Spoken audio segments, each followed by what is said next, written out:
Guys, welcome back to Medical Coding with Blue. Today is Christmas in July, day 11. If you are brand new to my channel, welcome. I am Blue, I'm a medical coder.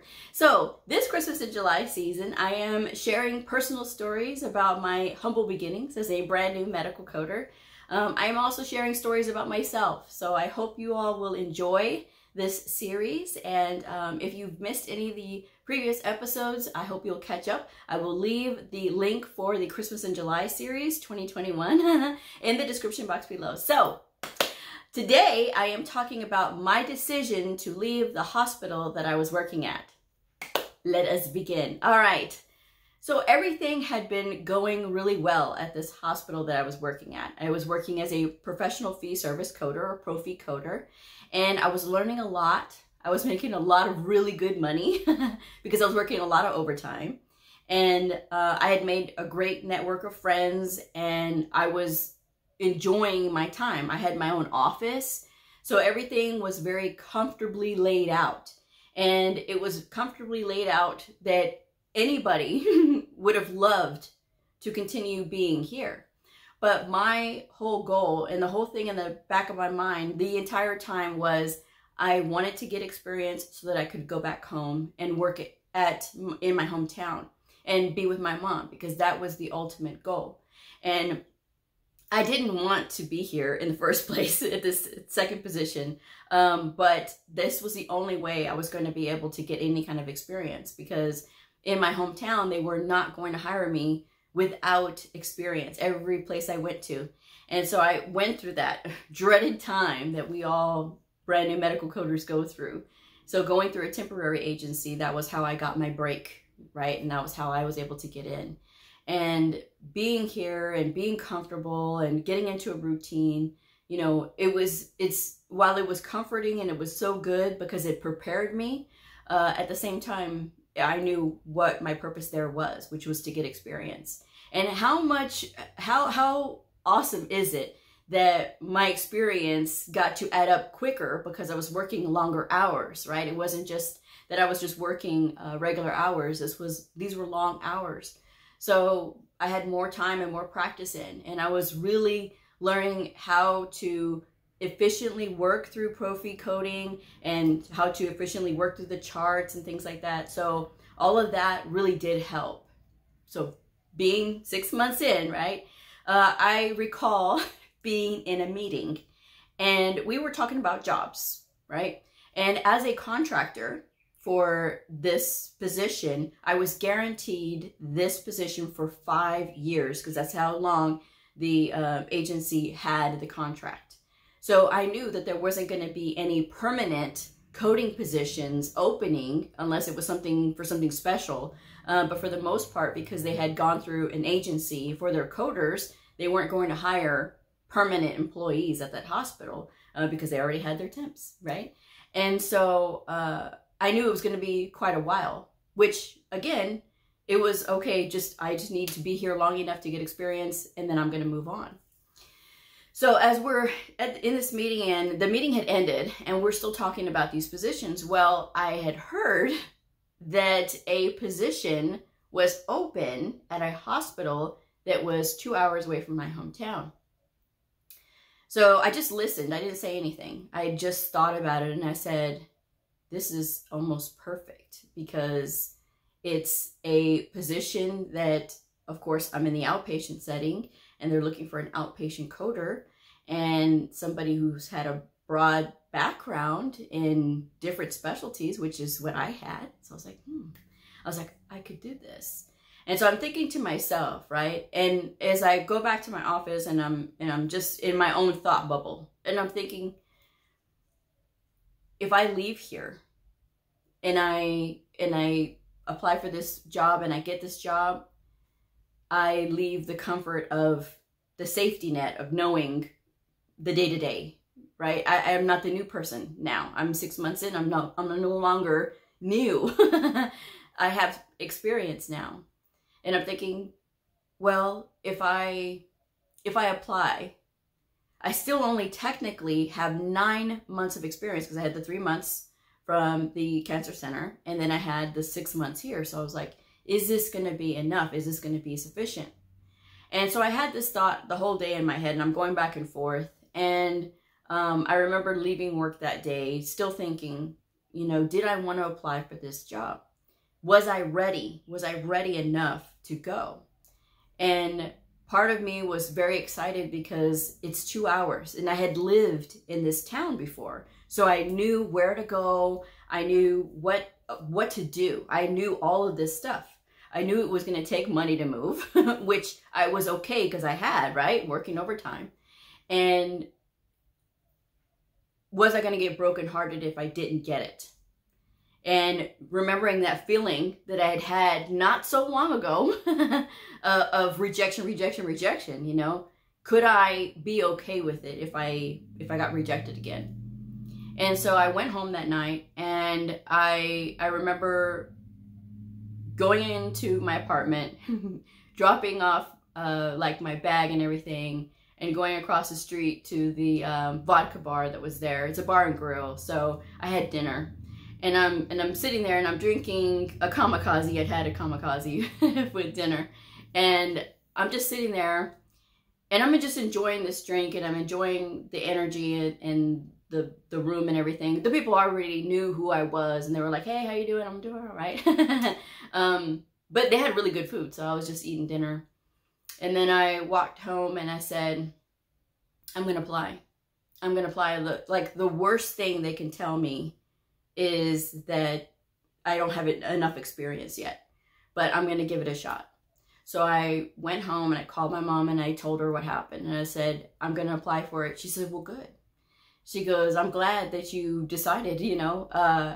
We hadn't talked about it yet, but she knew that that was what I was going to do. She said, just do the best that you can. And that's all you can do, you know.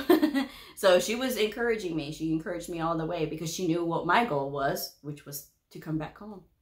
So I got my resume together, and I looked at the job listing, and I made sure that what they had in there, if I had those skills, I had it on my resume so that it looked really good. And I said, okay, I'm going to do this. But I'm not going to tell anybody at work yet because of the simple fact that, one, I didn't want to hear anybody else try to say anything to me, like discourage me to not do it. Two, I wanted to keep this to myself so that if anything did happen, it was only me that knew. It wasn't going to be anybody else. But I knew I was going to have those references. So when the time came, I knew I was going to have to confess that I had applied somewhere else and I needed a reference, which I had put my my boss, my supervisor, Jessica, down. And so she knew, you know, I was going to have to tell her that I was doing this and that I was planning on leaving. And she had known, not knew. She had known because we had this conversation before. We had many heart-to-hearts and things like that about what my goals were and what I wanted to do with my career and how far I wanted to progress here and what were my plans. And I told her, I said, eventually, you know, I'm going to have to leave here and I want to go back home. That was my whole goal since day one. So she was supportive. I mean, she never discouraged me. I never worried about her discouraging me. It was everybody else that I was kind of worried about. So I kept it to myself, and I went ahead and submitted my resume, and I filled out the application online, and then I waited. And so it was a very quiet 2 weeks that I had waited for this job listing to close, right? And then about a week later, I saw, because I kept updating, and I saw that it had been transferred over to the supervisor committee to see if they wanted to interview me or not. So it had been referred on. So when I saw that, of course, I was excited, right? I was like, oh, my resume got referred on, you know? So like, this was like the next step before you get the call, right? If you get the call, but at least you know you're in the running. So that day, 3 weeks after the whole thing, I knew I was in the running. So I was like, oh. So of course the first call I make is to my mom. I'm like, Mom, it got sent to the review committee, right? That's what it was, a review committee. And so she's like, oh, that's good. And she's like, I know you're excited. I said, yes, I am. So I was like, okay, so now I just wait, right? I just wait, and I've got to be cool. I've got to be cool at work. And when that day happened, and I saw that it was updated, that it was referred on, I went to work, and I remember looking around. I remember looking at my office, and I remember thinking, this could be it. This could be, you know, gone, right? I may start at a new place, you know, so just relish it. And that's what I did for the next few weeks. Well, it was a few weeks, couple weeks really, that I was kind of waiting. And then I got a message, another week after that, I got a message. And it was on my phone, and I didn't hear it because I was in the hospital, and the hospital has areas where you can't get signal. So as soon as I was leaving work for the day, my phone went bloop, bloop, like it had a message. And so I said, okay. So I listened, and it was my future boss, right? And so she had left a message. She's like, hello, this is Laura, because that's her name. And she has a real hard voice. She used to be a drill sergeant. This is Laura. I'm leaving a message for Bleu. Bleu, we got your resume, we got your application. We're interested in doing an interview with you. Call me back at this number to set up an interview time. And I'm thinking, oh, I got the interview. So I'm standing there in the parking lot of the hospital, jumping up and down, screaming like I had won the lottery.